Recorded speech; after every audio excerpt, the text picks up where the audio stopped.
I sort of leaning on the work that we're doing now at Barometer, we kind of connected um, individual well-being with organizational development. And so taking that to an entrepreneur who's starting a business, understanding and having awareness of yourself and the people around you, your partners you're working with, the clients you want to serve, having that sense of awareness and kind of keen understanding of people will take you really, really far.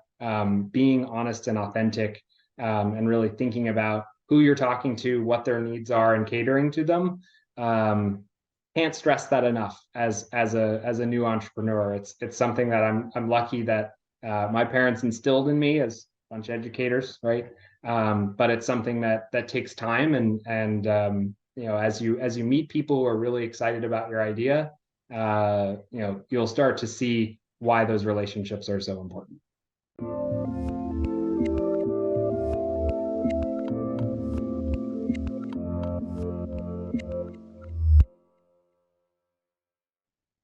Hey everyone, this is Devin Miller here with another episode of The Inventive Journey. I'm your host, Devin Miller, the serial entrepreneur that's grown several startups into 7- and 8-figure businesses, as well as the founder and CEO of Miller IP Law, where he helps startups and small businesses with their patents and trademarks. If you ever need help with yours, just go to strategymeeting.com, grab some time with us to chat, and we're always here to help. Now, today we've got another great guest on the podcast. Peter Williamson, I was going to say Williams, but Williamson. And Peter went to Dartmouth and studied geography as well as architecture. Then went to play pro golf for about a period of 5 years, and then started thinking about how to influence the community and how to assist in that front. So built a business to help nonprofits to build games to tell their stories, including escape rooms, scavenger hunts, and other things. And then met a co-founder that was in the organizational development and started doing some team building and teamwork from there, started a business around it, and that's where he's at today. So with that much as introduction, welcome on the podcast, Peter. Thank you, Devin. Thanks for having me. Absolutely. So definitely good to chat with you, and excited to have a good conversation. So I just took a much longer journey and condensed it into the 30-second version. So why don't we rewind and unpack a little bit and tell us a little bit about how your journey got started going to college at Dartmouth. Sure. And as you're rolling through it, it always reminds me of how non-linear this is. So I'll try to unpack and connect some of the dots. But as you mentioned, I grew up in New Hampshire, around a family of educators. So I've always really been interested in experiential learning, how to design spaces and be in spaces that are inspiring, that make me want to grow as a person, but also to learn about the environment around me. And so when I went to Dartmouth, I graduated in 2012, so 4 years prior to that. I focused a lot of my college experience in geography and architecture, and really thinking about designing spaces and places.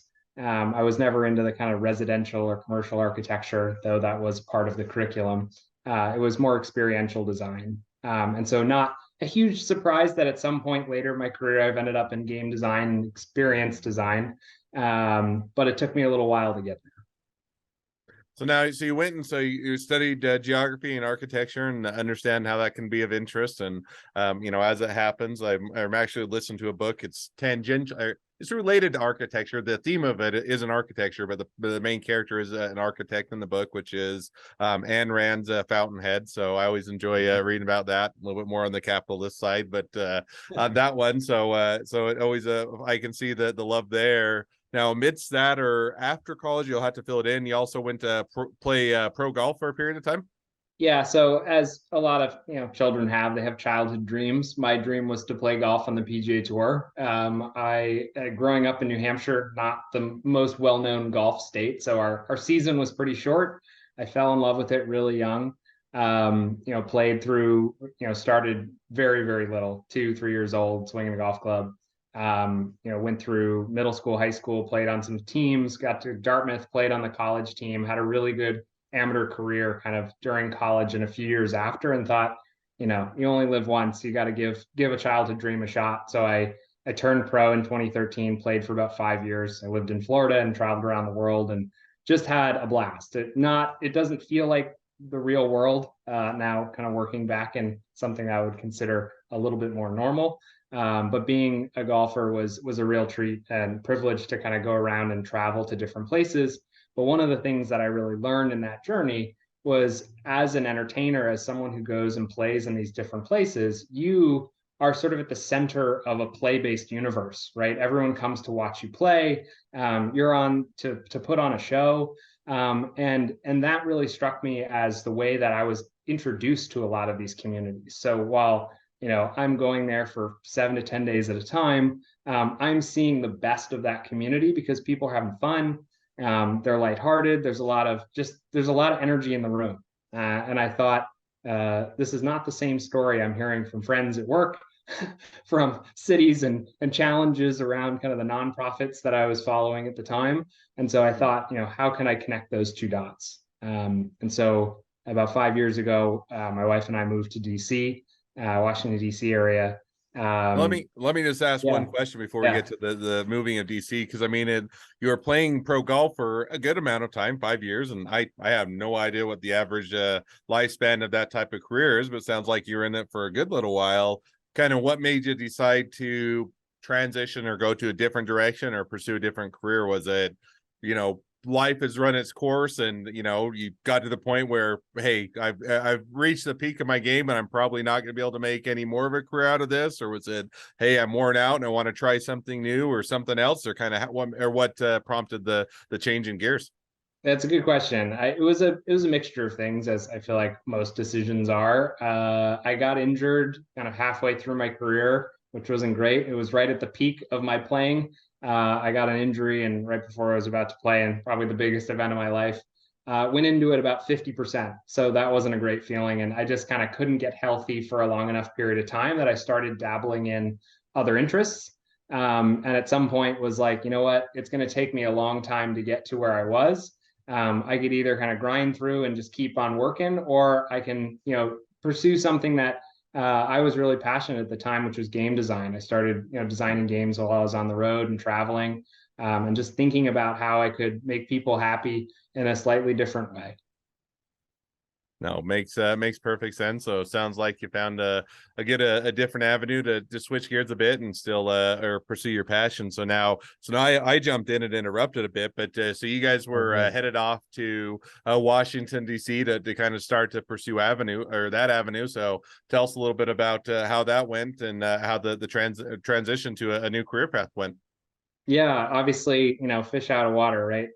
Haven't held a lot of, corporate jobs or been hired. If you're a professional athlete, a lot of the world is kind of tuned to you. Uh, it feels very selfish at times, right? A lot of things that you're building is around kind of your lifestyle, what your needs are. And I've, growing up in a family of educators, people that care for other people, it felt not quite mission aligned. So my wife got a job in DC. That's why we landed in that particular place. And I started building a community through the nonprofits in the area.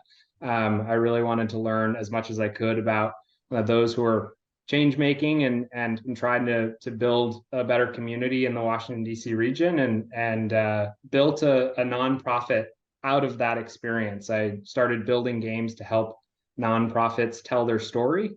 You think about a lot of pitches now. There are a lot of doom and gloom that you hear, right? The world's ending in one way or another, or there things that are missing out of people's lives, and sometimes those can be very effective. But I also found that as the pandemic kind of crept up on us, there was a lot of mental health that needed to be addressed, and how could we give people a positive way of giving back, feeling good about engaging with their community. And games are a really neat way to bring folks into a similar space, and explore and share a memory together. And so through that, I met a lot of amazing nonprofits, and we built a bunch of games, whether it be board games or card games or experiences like treasure hunts in the city. There were a lot of different kind of custom made experiences that helped nonprofits grow.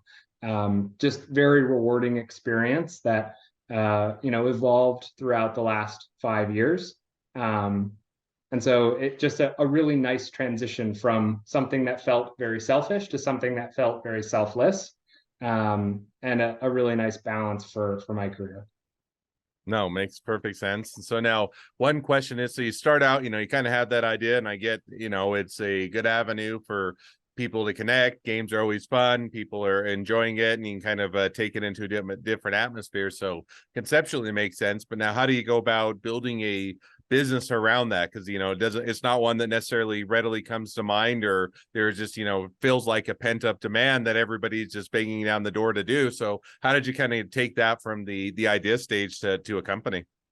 Yeah, so that's where I feel like as this nonprofit, Game Genius was the name of the nonprofit, started building up and creating these relationships in the city. I met a bunch of just amazing practitioners around learning and development, corporate training, thinking about how to help teams thrive, and that transcends beyond just nonprofits, right? That's any corporate job, any entrepreneur that's out there that's working with a team. There are a lot of interpersonal challenges at work. I heard as I was playing golf, a lot of those stories, right? Oh, I hate my boss, or oh, I've got a terrible team, or I can't, stand this thing about my job. And I just thought to myself, there's got to be a better way to bring people together to help people, create a self-awareness, create, awareness of people around them, and work better together and enjoy the work that they do, because it can make such a big difference as someone who has gotten to do something that I enjoy for my career so far.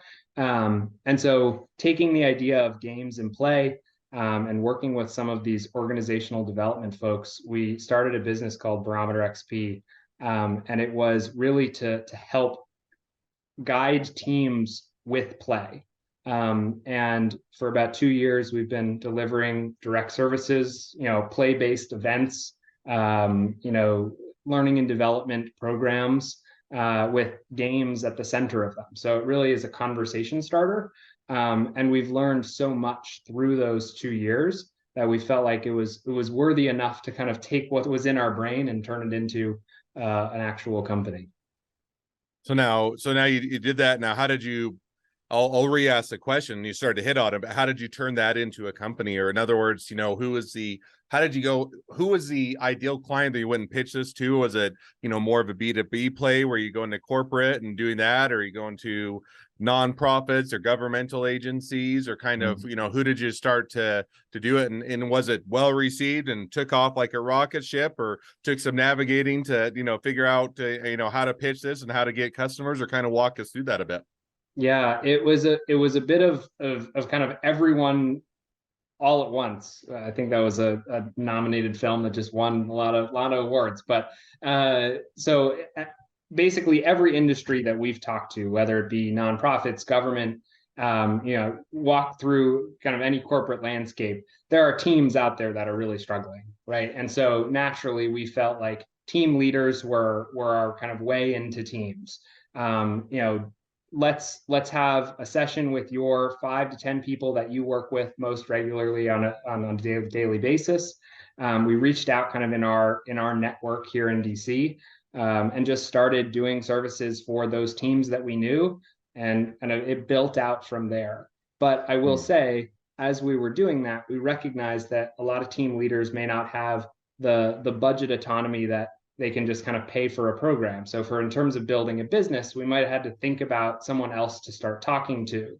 So in our case, it might have been, HR, who was thinking about bringing people in to help different teams within a bigger company. It might have been the leader of the organization, because it was a small enough company that was the person who made most of the budget decisions. And so it ended up being kind of a different set of people that we talked to. But for the most part, in getting started, we were talking to leaders of teams that we knew, from our network, and wanted to prove a concept before taking it bigger.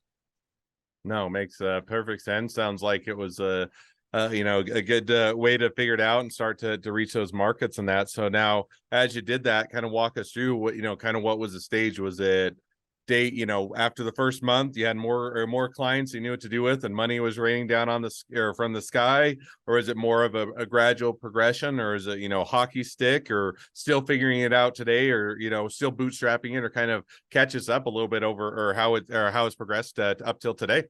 Yeah, still a really early company. I would say for us, we are very much in the quality over quantity right now, trying to refine our process and make sure that what we're giving teams is good, is going to be sustainable. So when they go away from the program that we've delivered for them, they've got actionable steps that they can take into their next quarter, into their next year of work.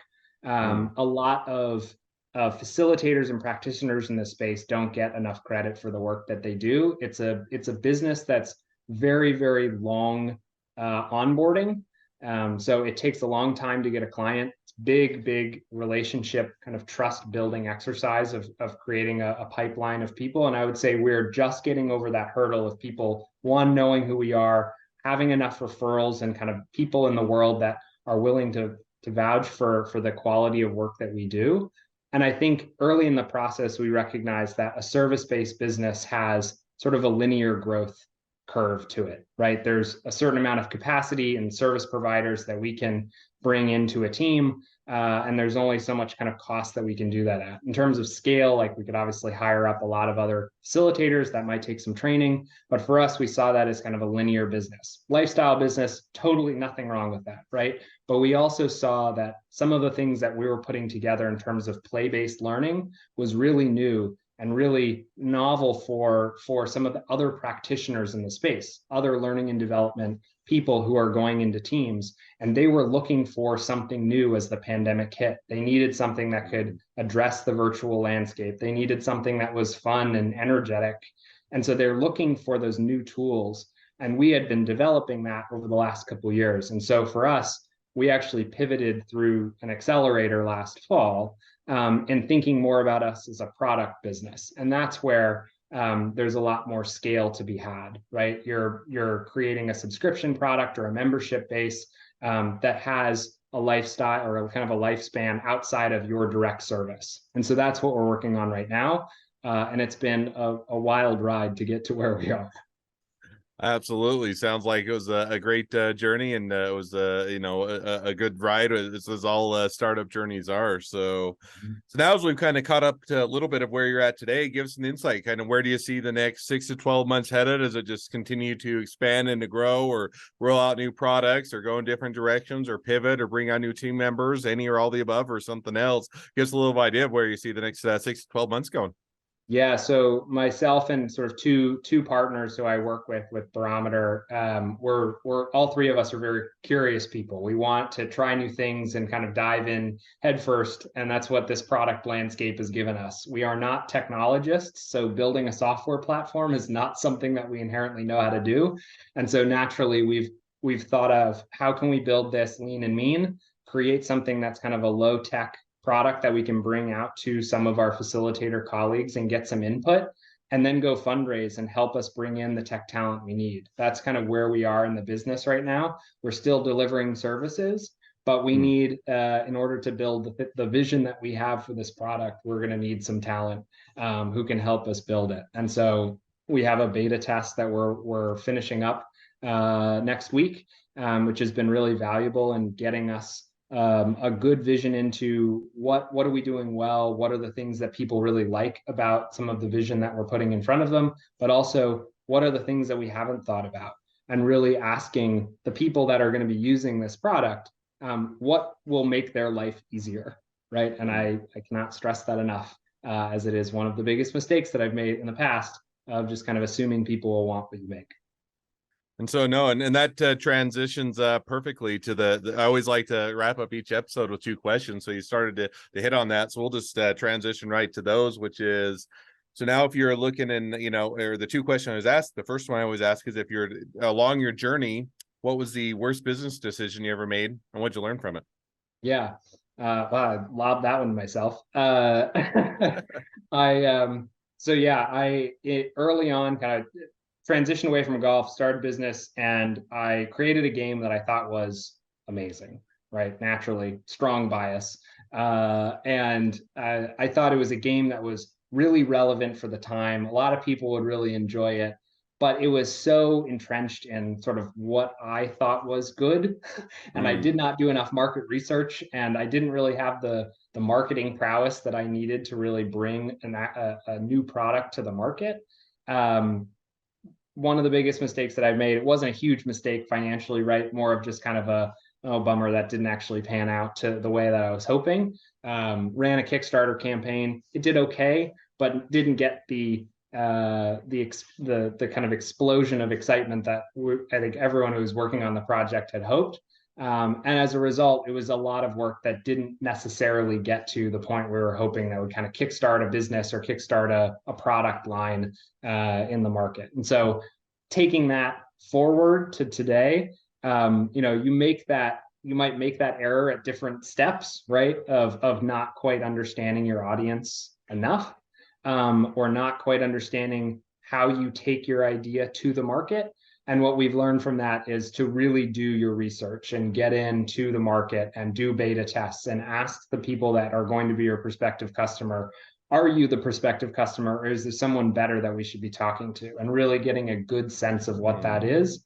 I think going through an accelerator program and having some structure behind that was really helpful.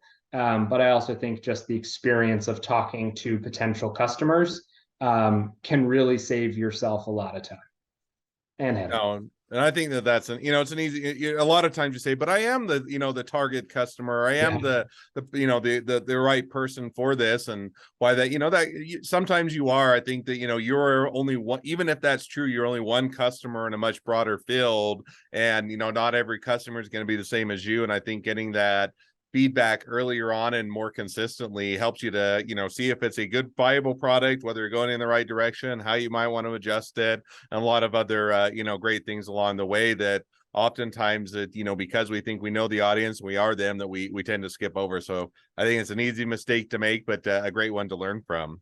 Yeah. Second question now that I always ask is, now if you're talking to somebody that's just getting into a startup or a small business, what would be the one piece of advice you'd give them? I sort of leaning on the work that we're doing now at Barometer, we kind of connected individual well-being with organizational development. And so taking that to an entrepreneur who's starting a business, understanding and having awareness of yourself and the people around you, your partners you're working with, the clients you want to serve, having that sense of awareness and kind of keen understanding of people will take you really, really far. Being honest and authentic, and really thinking about who you're talking to, what their needs are, and catering to them. Can't stress that enough as a new entrepreneur. It's something that I'm lucky that my parents instilled in me as a bunch of educators, right? But it's something that takes time, and as you meet people who are really excited about your idea, you'll start to see why those relationships are so important. Absolutely. I think that's definitely a great piece of advice and a great takeaway. So, well, now before we jump to the how people connect up with you, just do want to mention, so Peter's been gracious enough to sponsor an episode, which means that we get to give away some awesome water bottles that are really fun, that are entrepreneurial. I always think of when I hear water bottles, I'm like, oh, it's those cheesy, crappy ones that are just the swag that everybody gives away. I'm like, no, we take pride in our water bottles here. I'm a water bottle. I don't know. I was going to say water bottle snob. That sounds way too elitist, but I love water bottles and I always take one around. So we always want to make sure we have nice ones. So Peter has sponsored a great water bottle giveaway with the promo code Barometer. So if you want to go and participate in that, you can just go to the Miller IP Law website. And go to our gear under the gear tab. Go and check out our water bottles, pick one out, use our promo code Barometer, and if you're one of the first 5 people to use that code, you get a free water bottle on Peter, which is an awesome giveaway. Definitely super nice of him. So now with that, now as we've set it up to you giving away or already giving away a lot of stuff, but if people want to, in addition, connect up with you and find out more, they want to be a customer, they want to be a client, they want to be an employee, they want to be a investor, they want to be your next best friend, any or all of the above, what's the best way to reach out to you, connect up with you, find out more? Yeah, become my next best friend. I'm really looking forward to that. Anyone can learn more by going to our website, www.barometerxp.com, or send me an email at peter@barometerxp.com. That is a good way to kind of get in my inbox. Would love to have a conversation, just to learn about your needs as either a team lead, facilitator who's looking to bring some additional creative ways to help teams out, or if you're a partner and looking to expand your knowledge base, or want to connect what you're doing with some of the work that we're doing and feel inspired by play, I'm all ears. You can follow us at Barometer XP on Instagram, go on to LinkedIn. You can find us in a couple of different places, but email is a great place to start. Awesome. Well, we'll definitely encourage people to reach out, make a connection, and if nothing else, make a new best friend. So There you go. well, with that, thank you again, Peter, for coming on the podcast. It's been fun. It's been a pleasure. Now, for all of you other listeners that are out there, if you have your own journey to share and you'd like to be a guest on the podcast, we'd love to have you. So just go to inventiveguest.com, apply to be on the show. A couple more things as listeners. Make sure to click share, subscribe, leave us a review. Helps us to share these journeys with even more startups and small businesses to help them along their journey to success. On that note, if you ever on your journey need help with patents, trademarks, or anything else through startup your small business, just go to strategymeeting.com, grab some time with us to chat, and we're always here to help. Well, thank you again, Peter, for coming on the podcast, and wish the next leg of your journey even better than the last. Thanks, Devin. Thanks for having me.